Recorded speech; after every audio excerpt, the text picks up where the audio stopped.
Hi students, today we are going to see one more important short notes from electrolytes, water and electrolytes, right? For any question that is 5 mark short notes, water and electrolytes, first we have to give some introduction about the water and electrolytes, right?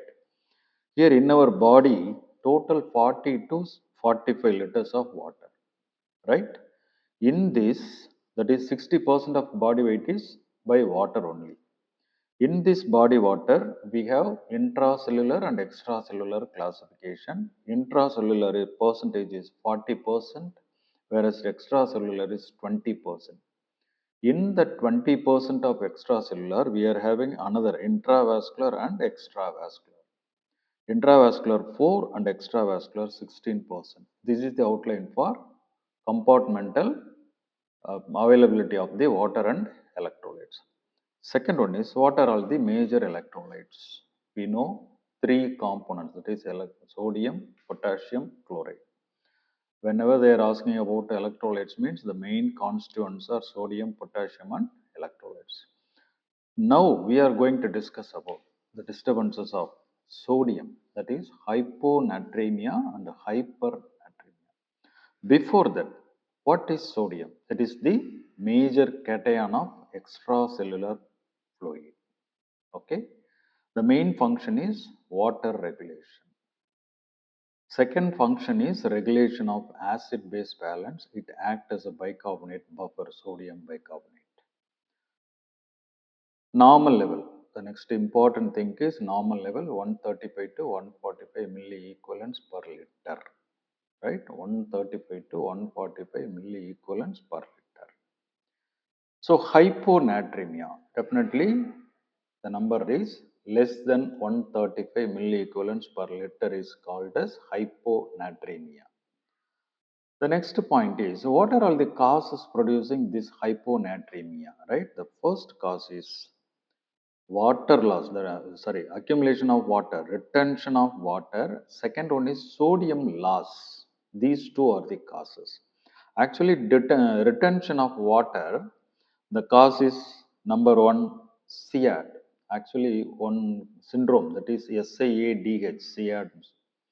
SIADH, that is syndrome of inappropriate. ADH means you all know antidiuretic hormone.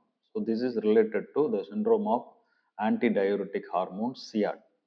This siadh always having hyponatremia. Actually, the triad for siadh is increased osmolality, increased ADH, antidiuretic hormone, and hyponatremia.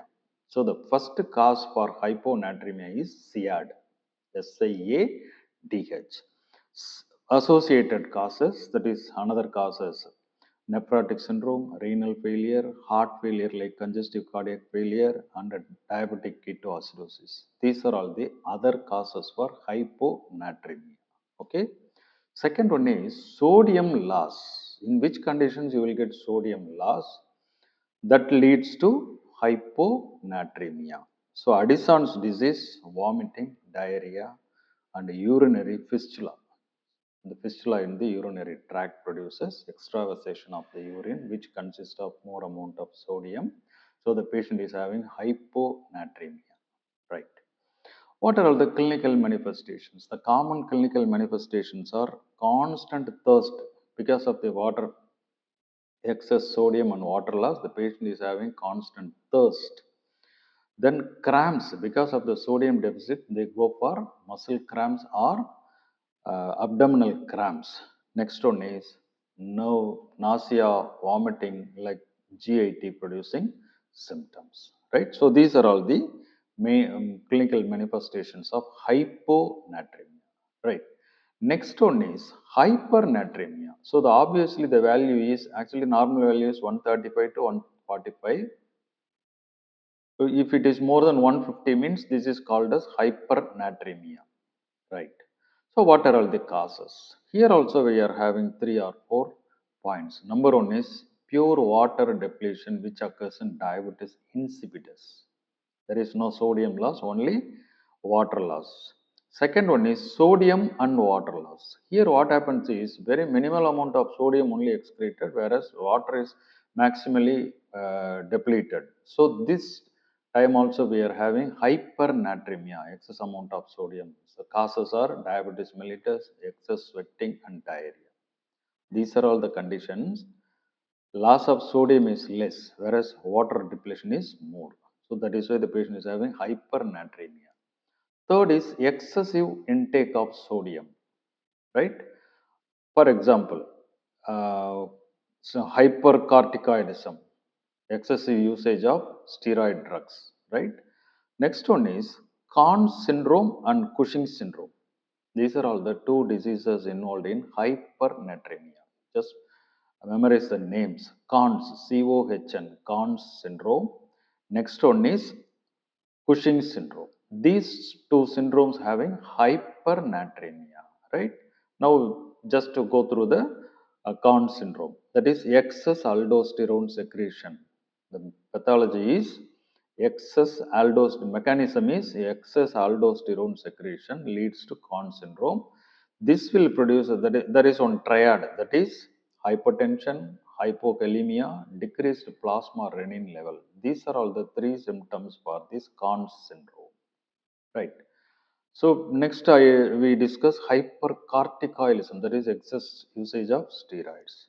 Then ACTH secreting tumors of pituitary. Then prolonged steroid is already told. Cushing syndrome. Cushing syndrome, we have four important manifestations. Number one, you already know, moon phase. Moon phase is the only picture for uh, Cushing syndrome, right? So the associated moon phase with hypertension, increased blood sugar, that is hyperglycemia, and sometimes another important finding is menstrual irregularities. These four are the common manifestations of Cushing syndrome: moon phase, hypertension, hyperglycemia, menstrual irregularities, right?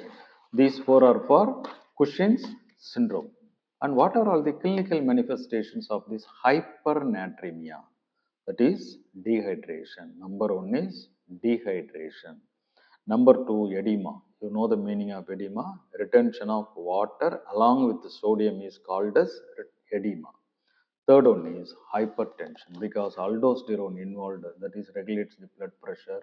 So patient will go for hypertension. So these are all the clinical manifestations of hypernatremia, right?